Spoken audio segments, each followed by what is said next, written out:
2 Samuel 17. Ahithophel went to stay at Absalom. Let me choose 12,000 men and be off in pursuit of David tonight. If I come upon him when he is weary and discouraged, I shall cause him panic, and all the people with him will flee, and I shall strike down the king alone. When I can bring back the rest of the people to you as a bride returns to her husband. It is the death of only one man you are seeking, then all the people will be at peace. This plan sounds good to Absalom and to all the elders of Israel. Counsel of Hushai.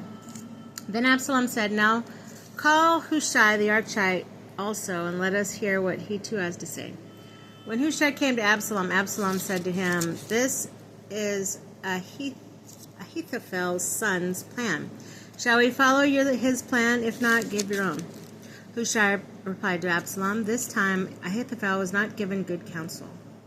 And he went on to say, You know that your father and his men are warriors, and that they are fierce as a bear in the wild, robbed of her cubs. Moreover, since your father is a skilled fighter, he will not spend the night with the army. Even now he lies hidden in a place of caves, or in one of his other places. And if some of our soldiers should fall at the first attack, whoever hears of it will say, Absalom's followers have been slaughtered. Then even the brave man with the heart of a lion and his heart will melt. For all Israel knows that your father is a fighter, and those who are with him are brave.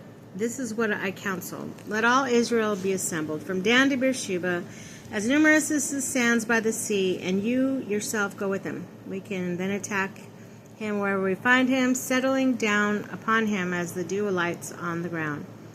None shall survive, neither he nor any of his followers, and if he retires to the city, all Israel shall bring ropes to that city, and we can drag it to the gorge, so that not even a pebble of it can be found. And Absalom and all the Israelites said, The counsel of Hushai the Archite is better than the counsel of Ahithophel, for the Lord has commanded Ahithophel good counsel should be thwarted, so that he might bring Absalom to ruin.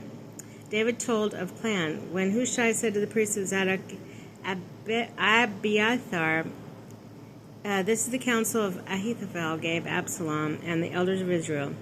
And this is what I counseled. So send a warning to David immediately. Do not spend a night at the fords near the wilderness, but cross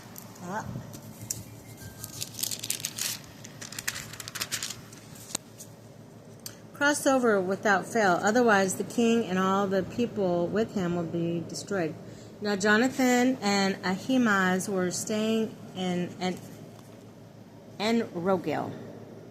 A maidservant was come with information for them, and they turned where to go and report to King David. They should not risk being seen entering the city.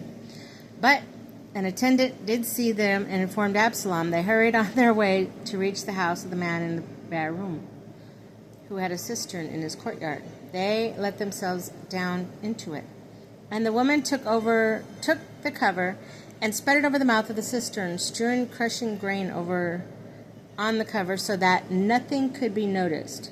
When Absalom's servants came to the women at the house, they asked, Where are Ahimaaz and Jonathan? The woman replied, They went by a short while ago towards the water. Then they searched but found no one, so they returned to Jerusalem. As soon as they left, Ahimaaz and Jonathan came up out of the cistern and went out to report to King David. And they said, Leave, cross the water at once, for Ahithophel has given such and such counsel in regard to you.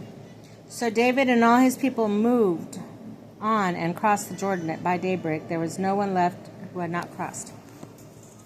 When Ahithophel saw that his counsel was not acted upon, he saddled a donkey and departed, going home in his own city. Then, having left orders concerning his household, he hanged himself. And so he died and was buried in his father's tomb. Now David had arrived in Mahanaim, while Absalom crossed the Jordan accompanied by the Israelites. Absalom put Amasa in command of the army in Joab's place. Amasa and the son of the Ishmaelite named Arthira, who had married Abigail, daughter of Jesse, the sister of Joab's mother Zeruiah, Israel and Absalom encamped in the land of Gilead. When David came to Mahanaim, Shobi, son of Nahash, from Rabbah, from the Ammonites, Machir, son of Amiel, from Lodabar, and Barzillai, the Gadite, from Rogelim, brought beds and covers, basins, pottery, as well as wheat and barley, flour, roasted grain, beans, lentils, honey, butter, and cheese from the flocks and herds, for David and for those who were with him to eat. For they said, "The people will be hungry and tired and thirsty in the wilderness."